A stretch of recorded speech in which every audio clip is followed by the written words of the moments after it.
যুগে যুগে ওসমান হাদিরা ঘরে ঘরে জন্মায় না, ওসমান হাদিরা জেলায় জেলায় জন্মায় না, প্রতি বছর জন্মায় না, কিন্তু এরা আমাদের যুবকদের জন্য শিক্ষা, আমাদের সবার জন্য শিক্ষা, অনুপ্রেরণা। কিভাবে ক্ষুদ্র গণ্ডির ঊর্ধ্বে উঠতে হয়, কিভাবে ক্ষুদ্র চিন্তার বাইরে যেতে হয়, কিভাবে ভয়ের কালচারাল সংস্কৃতির দেয়ালকে, প্রাচীরকে ভেঙে দিতে হয়, এটা শেখানোর মতো মানুষ ঘরে ঘরে হয় না। মুসলমানের সম্মান নিহিত আছে দুইটা জিনিসের মধ্যে: এক, মৃত্যুর ভয়কে জয় করা; দুই, দুনিয়ার মোহের ঊর্ধ্বে উঠা। বেঁচে থেকে কি হবে? বেঁচে থেকে কতকাল বাঁচতে পারবো? 1000 বছর তো বাঁচতে পারবো না, মরতে তো হবেই। তাহলে সে মৃত্যুটা কেন গৌরবের মৃত্যু হবে না? সে মৃত্যুটা কেন সার্থক মৃত্যু হবে না? সে মৃত্যু কেন হাজার হাজার তরুণকে উজ্জীবিত করবে না? সে মৃত্যু কেন বহু মানুষের বিবেককে খুলে দিবে না? সে মৃত্যু কেন অন্যকে অনুপ্রাণিত করবে না?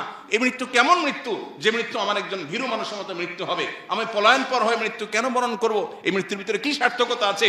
এই মৃত্যু তো সবাই বরণ করে, গরু ছাগলেরও তো মৃত্যু হয়। আমি মানুষ, আমি প্রাণী, আমি মুসলিম, আমি আল্লাহর নবীর উম্মত, আমি বড় বড় সাহাবীদের অনুসারী, অতএব আমার মৃত্যু তো অন্য 10 জনের মৃত্যু মতো হতে পারে না। আমি একজন আদর্শবাদী মুসলিম হতে হয়। আমার চোখে মুখে থাকবে দুনিয়া জয় করার স্বপ্ন, আমার চোখে মুখে থাকবে অন্যায়ের বিরুদ্ধে কথা বলার স্বপ্ন, মাজলুম মানুষের পক্ষে কথা বলার স্বপ্ন, অন্যায় অনাচারের বিরুদ্ধে কথা বলার স্বপ্ন। এটা যদি চোখে না থাকে, এই পুরুষত্বের দাম কি? এই মনুষ্যত্বের দাম কি? এই মুসলমানিত্বের দাম কি? এই তথাকথিত ঈমানের পরিচয় নামে অভিনয় করার দাম কি? কোরআনে হাকিমে আমাদেরকে আমাদের রব আল্লাহ সুবহানাহু ওয়া তাআলা যত আদেশ করেছেন, যত নির্দেশ করেছেন, এর মধ্যে যে কয়েকটি নির্দেশকে বারবার বিভিন্নভাবে ঘুরিয়ে ফিরিয়ে আমাদেরকে আল্লাহ তাআলা বিশেষভাবে নির্দেশ করেছেন, সতর্ক করেছেন, সে বিষয়গুলোর অন্যতম হলো ইনসাফ প্রতিষ্ঠা করা। কোরআনে কারিমে ইনসাফ এই বিষয়টিকে কোথাও আদল, কোথাও কিসত, কোথাও অন্য কোনো শব্দ দ্বারা আল্লাহ তাআলা আখ্যায়িত করেছেন, এবং এই ইনসাফ সংশ্লিষ্ট নির্দেশনা কোরআনে কারিমে কমপক্ষে 30 বারেরও বেশি আল্লাহ তাআলা আমাদেরকে দিয়েছেন। আল্লাহ সুবহানাহু ওয়া তাআলা ইরশাদ করেছেন, ওয়াকুনু কাওয়ামিনা বিল কিসত শুহাদাআ লিল্লাহ ওয়ালাউ আলা আনফুসিকুম। ঈমানদারদের বৈশিষ্ট্য এটি।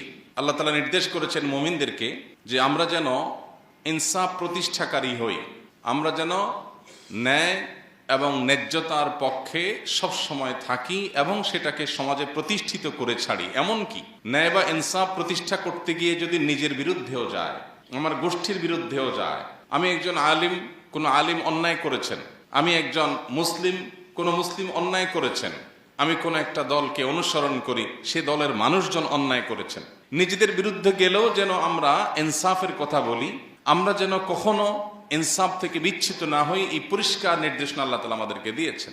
আল্লাহ সুবহানাহু ওয়া তাআলা অন্য আয়াতে বলেছেন, ওয়ালা ইয়াজরিমান্নাকুম শানআনু কওমিন আলা আল্লা তা'দিলু ই'দিলু হুয়া আকরাবু লিত-তাকওয়া। যদি তোমার কোনো শত্রু, ভিন্ন মতাবলম্বী, তোমার মতের বিরুদ্ধের কোনো মানুষও যদি কোনো ইনসাফ এর হকদার হয়, তার ব্যাপারেও যদি তোমার কোনো অবস্থান নিতে হয়, খবরদার ব্যক্তিগত, আদর্শগত বা যে কোনো ধরনের শত্রুতার কারণে কোনো ব্যক্তির প্রতি তোমার দ্বারা যেন জুলুম না হয়। ইনসাফের কথা সবার বেলায় বলতে হবে, শত্রুর বেলায়ও। এমনকি ইনসাফের কথা বলতে গেলে যদি নিজের বিরুদ্ধেও যায়, নিজের বাবার বিরুদ্ধেও যায়, ভাইয়ের বিরুদ্ধেও যায়, তাহলেও এই সততার পরিচয় দিতে হবে। এটা হলো ঈমানের দাবি। দুঃখজনক হলেও সত্য, আজ আমরা যারা নিজেদেরকে ঈমানদার বা মুসলমান বলে পরিচয় দিতে প্রাউড ফিল করি, গর্ববোধ করি, আমরা বেশিরভাগ মানুষ এই জায়গায় আমরা আমাদের সততার পরিচয় দিতে পারি না। এই জায়গায় এসে আমাদের পা পিছলে যায়, এই জায়গায় এসে আমরা আমাদের ন্যায়নিষ্ঠতার জায়গা থেকে আমরা সরে যাই। অথচ আল্লাহ রাব্বুল আলামিনের কাছে প্রিয় পাত্র হওয়ার প্রয়োজনে, আখিরাতে নাজাতের প্রয়োজনে শুধু আমাদেরকে নামাজ পড়লে হবে না। নামাজের পাশাপাশি আমার সামগ্রিক জীবনে ইনসাফ সর্বত্র আমাকে প্রতিষ্ঠা করার সংগ্রাম, প্রচেষ্টা, এটা অব্যাহত রাখতে হবে। আমি যদি জুলুম করি, আমি যদি জুলুমের সমর্থক হই, আমি যদি জুলুমকে সহনীয় বিষয়ে পরিণত করি, আমি যদি জুলুমের ব্যাপারে সোচ্চার না হই, আমি যদি আমার ন্যূনতম দায়িত্বটুকুও পালন না করি, তো আল্লাহ রাব্বুল আলামিন আমাদেরকে সতর্ক করেছেন। আল্লাহ বলেছেন, ওয়ালা তারকানু ইলাল্লাযিনা যালামু ফাতামাসসাকুমুন নার। সমাজে যে সমস্ত জুলুম চলছে, অনাচার চলছে, অবিচার চলছে, অন্যায় চলছে, এই সমস্ত অন্যায় অবিচারে অনেকেই জুলুম এবং জালিমদের দিকে ঝুঁকে পড়েন, জুলুম এবং জালিমদের দিকে ঝুঁকে পড়েন, যেদিকে বাতাস সেদিকে ছাতা ধরেন। লম্বা একটা সময় আমরা দেখেছি আমাদের দেশে ধর্মকর্ম পালন করা এটাকে বাঁকা চোখে দেখা হতো। পশ্চিমারা যে ইসলামোফোবিয়া সমাজে সৃষ্টি করেছে, তৈরি করেছে, সেটার প্রভাবে আমাদের দেশেও শিক্ষা প্রতিষ্ঠানে, সরকারি বেসরকারি প্রতিষ্ঠানে, সমাজে সর্বত্র বিভিন্ন ক্ষেত্রে দায় টুপি পরা মানুষ, সৎ নেককার মানুষ, তাদেরকে পর্যন্ত কোণঠাসা করে রাখা হতো এবং মনে করা হতো এটাই স্বাভাবিক। নামাজি কালামে মানুষও এই জিনিসগুলোকে মেনে নিয়েছিল অনেকটা। হ্যাঁ, কিছু সংখ্যক মানুষ হয়তো অন্যায়ের বিরুদ্ধে চেষ্টা করেছেন লড়াই করবার। তো আল্লাহ রাব্বুল আলামিন সে বিষয়ে বলেছেন, ওয়ালা তারকানু ইলাল্লাযীনা যালামু ফাতামাসসাকুমুন নার। যারা জুলুম করেছে, যারা অন্যায় অবিচার করেছে, এই মানুষগুলোর দিকে তোমরা যদি ঝুঁকে পড়ো, অন্যায়কে মেনে নিলেন, ঠিক আছে এখন এটাই চলে, কি আর করা যাবে।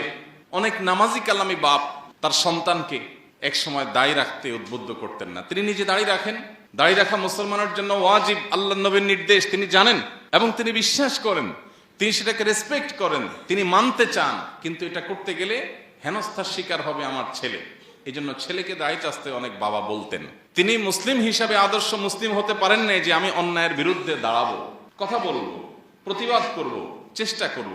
বেশিরভাগ মানুষ আমরা এরকম। হ্যাঁ, কিছু মানুষ, কিছু আল্লাহর বান্দা সব সময় অন্যায়ের বিরুদ্ধে সাধ্য অনুযায়ী লড়ে গেছে। তো আয়াত বলছে যারা জুলুম করে তাদের দিকে যদি তোমরা ঝুঁকে পড়ো দলীয় আনুগত্যের কারণে, অথবা ঈমানের দুর্বলতার কারণে, অথবা মৃত্যু ভীতির যে সংস্কৃতি, এই সংস্কৃতির কারণে তোমরা যদি চাচা আপনা জান বাঁচাও এই মানসিকতা লালন করে জালিমদের দিকে ঝুঁকে পড়ো, ফাতামাসসাকুমুন নার, মনে রাখবে জাহান্নামের আগুন তোমাদেরকে স্পর্শ করবেই করবে।